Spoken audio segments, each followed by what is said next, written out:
So guys, it is our day 3 of our YouTube challenge, and in today's challenge, we're going to try as much as possible to see how we are going to revive our dying channel. Yes, and in most cases we are going to also put in the right settings and also see how much a particular app is going to help us to revive our channel. So by the end of this video, you will know how you can also put in effort to see how much that channel is going to grow during this 30-day challenge. And if you do it the right way, I trust me, your channel is going to take a radical turn. Now, I want you to understand something, that some people kickstart their channel and immediately start getting views, while some, it takes time. Some, even till they get to their 100 video, the algorithm will not be able to pick even one video from their videos. Now, do not forget that the algorithm reward consistency. However, there are certain things to do. So in order for you to know if that channel is actually doing well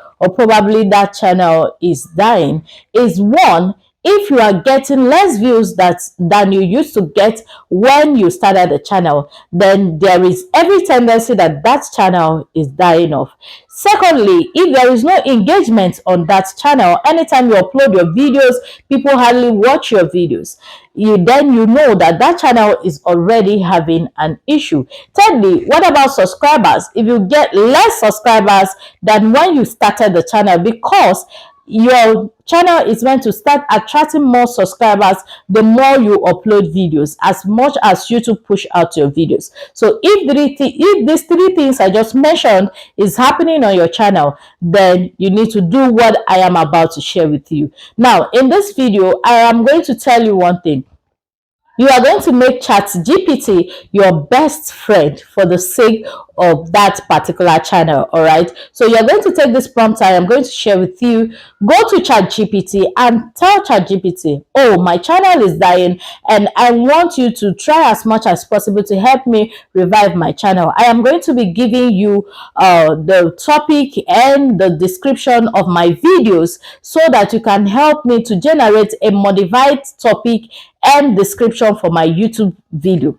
Now you are going to go down to your old videos that you have uploaded. This is because YouTube take into consideration your old videos. This is where they gather data. They also try to understand what your subscribers need and also the right video to push to them. So you are going to take in these topics, go to ChatGPT and tell ChatGPT to generate a clickable and modified topic that is optimized and can be searchable. All right, so once, I will advise that you do it for at least 3 topics. Tell ChatGPT to generate 3 to 5 topics, and then you can narrow it down to one and choose the one that is suitable for that particular video. Do the same for your description and let ChatGPT help you modify that particular description for that particular video. Now, this brings us to your thumbnails. You will also have to change your thumbnails. This is what I am going to be sharing with you in the next video. However, you are going to repeat this same thing for every of your videos down to the recent video that you just upload. Now, the reason why you are going to do this is that the YouTube algorithm is not stagnant, it's changing over time. So as time goes on, the algorithm is modifying, and if your video is dead at a particular stage, the best thing you are going to do is changing the details of that video. So you can have a whole lot of content on that particular video, but if you are not able to be able to modify it with the right keywords, with the right description, the right title, and everything about that video, you find out that people will not even, your viewers will not even click on that video, let alone watching that video. So let me quickly show you what you need to do.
Welcome back. So once this is done, just know that you have already taken a step further in order to revive that dead channel, and this will go a whole long way to start getting you views and subscribers on that channel. If you found this video useful, please do not forget to subscribe, hit the like button and the notification bell to get notified anytime a new video drops. See you next in our next video. Bye.